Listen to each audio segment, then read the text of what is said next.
I think about a calling, I think about something that is like a gift that is given to you, by God.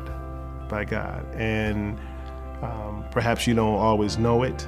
Perhaps it's your life's purpose to come to know it. And but when you do come to know it, to deny it would be a very painful process. I mean, it's almost virtually impossible. But I do think that there is this idea of God planting in you a gift that it's like a life germ that would begin to motivate you and in some cases agitate you to move beyond maybe your present circumstances or what you're currently doing, and make you uncomfortable until you move into that space, And God says, for example, in our scripture, the Holy Book, the Quran, He says that to each is a goal to which God turns him. Then strive as in a race towards all that is good. And wherever you are, God will bring you, together.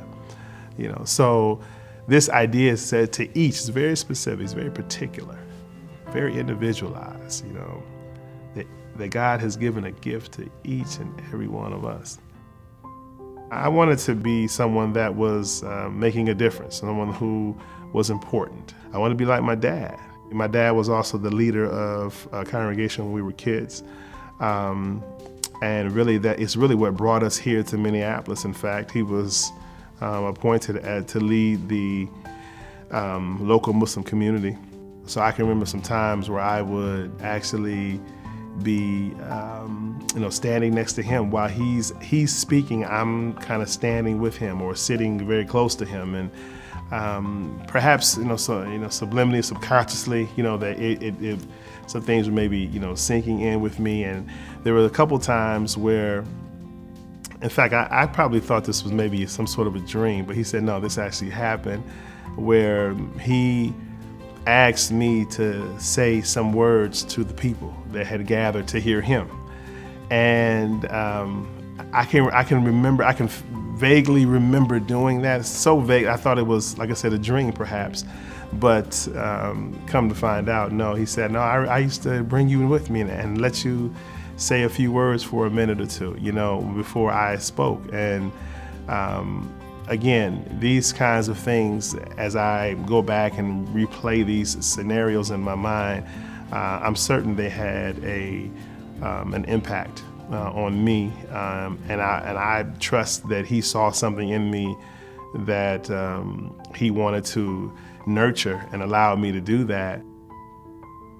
I would say, like any typical, African American young man in urban America, dealing with a lot of peer pressure and things of that nature. So I had went through some times making bad choices and not hanging with the right people and that sort of thing, and got into little skirmishes. No big trouble, thank God, but just enough to wake me up and say that and I was through the nurturing again of my parents and whatnot, and the urging of them to to find my purpose. I've come to learn that people come to faith for different reasons. One is inspiration.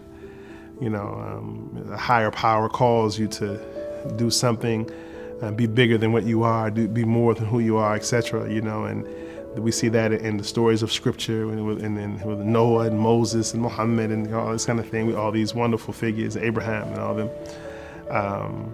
Then there's aspiration. We kind of tire of our normal circumstances and we begin to aspire to something more, and we find a home in faith that allows us to work to be our best selves, and then there's desperation.